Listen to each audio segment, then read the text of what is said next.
ativismo judicial, infelizmente, você vê em Portugal, aqui na Itália. O Salvini foi ministro do interior, ele cuida das fronteiras.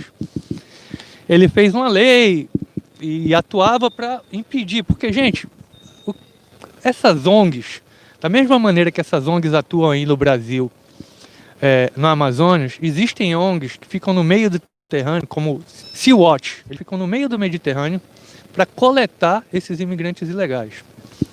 E eles vêm com esse papinho humanitário e tal, mas é uma máfia.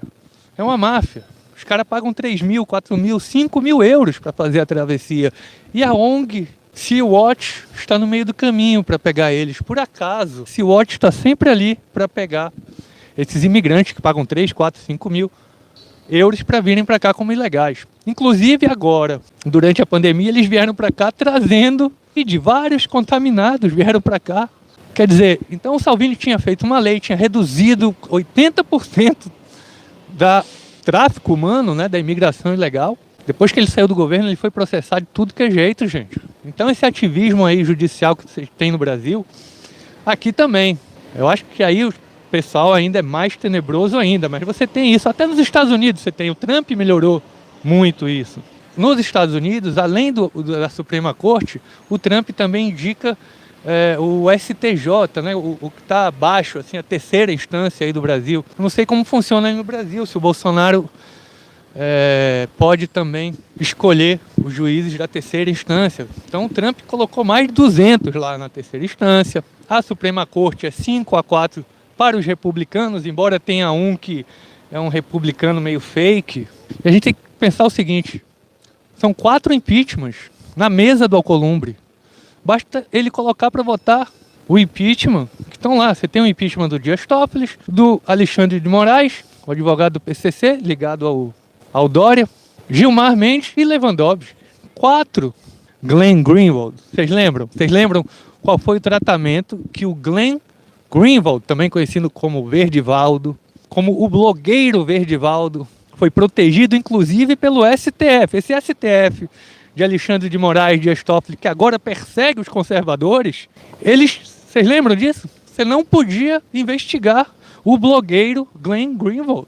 E isso teve repercussão internacional, porque ele seria investigado para saber se ele financiou aqueles hackers e tal. Não, aí protege o blogueiro, liberdade de imprensa. Mas quando é Alan dos Santos, Eusvaldo Eustáquio, aí não. Aí esses jornalistas são blogueiros e radicais, extremistas. Fake news. Meu amigo, no dia que tiver uma lei proibindo fake news, a esquerda vai acabar. A Globo vai fechar. A Folha de São Paulo vai fechar. A esquerda não vive sem fake news. Olha que fake news braba, gente. Lula é inocente. Olha outra fake news. Vocês lembram durante a campanha? O post lá, o Haddad, o Andrade, dizendo que o Mourão tinha sido torturador. Mas fica por isso mesmo, gente. Fica por isso mesmo, né? O Bolsonaro, ele precisa ter o Senado nas mãos. Ou a Câmara dos Deputados, ou os dois. Ele precisa ter. O Trump lá nos Estados Unidos, ele tem pelo menos o Senado. Na Câmara dos Deputados tem uma doida lá que chama Nancy Pelosi, uma espécie de Maria do Rosário americana.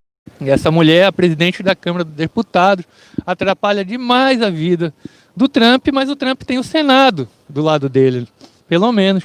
Bolsonaro só tem o povo. O Bolsonaro não tem a imprensa, não tem deputados, não tem senadores, não tem os juízes, só tem o povo do lado do Bolsonaro. Às vezes eu me pergunto até se eles têm os militares do lado deles. Porque às vezes eu acho que os militares são bem intencionados, mas acabam se omitindo ou dando ideias erradas com boas intenções. Então, Bolsonaro tem o povo só do lado dele.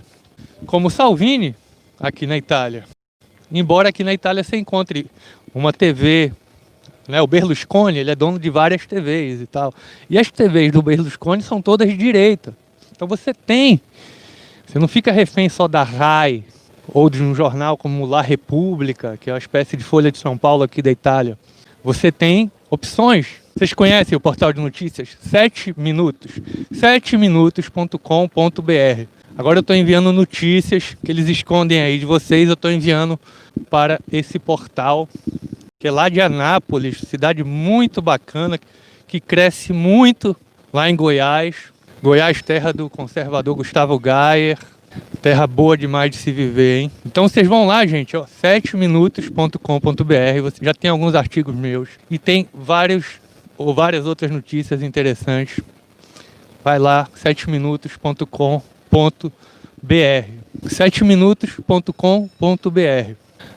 Lá você vai encontrar as manifestações que tiveram aqui na Espanha. A Espanha é impressionante, né? Essa esquerda, no mundo inteiro assim, eles falam de democracia, de liberdade, mas eles são os mais intolerantes de todos, do mundo. O Santiago Abascal foi no País Basco, né? Que é uma região lá da Espanha.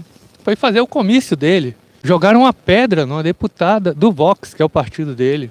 Antifas, grupo separatista, extrema esquerda, ultra esquerda, tudo que você possa imaginar. Se não tivesse a polícia, iam matar o cara.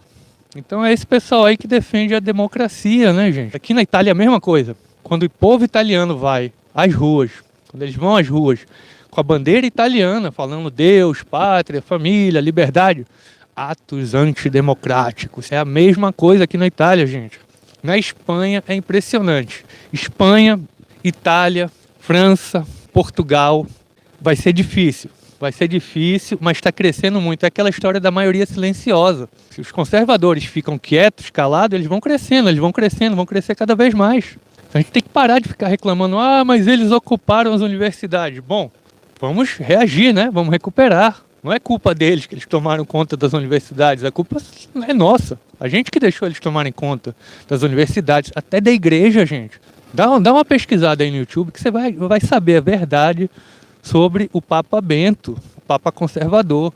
Você vai saber a verdade sobre o Bergoglio. Então até a igreja eles tomaram. E a culpa é deles? Não, a culpa é nossa. Eles são maus. O mal faz o mal. O bem fica calado. Há quanto tempo a gente ficou calado? Portugal agora começa a reagir agora. André Ventura, partido Chega. Olha só o nome do partido lá em Portugal. Chega. Porque eles não aguentam mais. O português é conservador. Nós, essa cultura judaico-cristã, nós somos conservadores. E a gente ficou quieto durante muito tempo e eles foram crescendo. O que vocês estão falando aí no chat, hein? Deixa eu ver.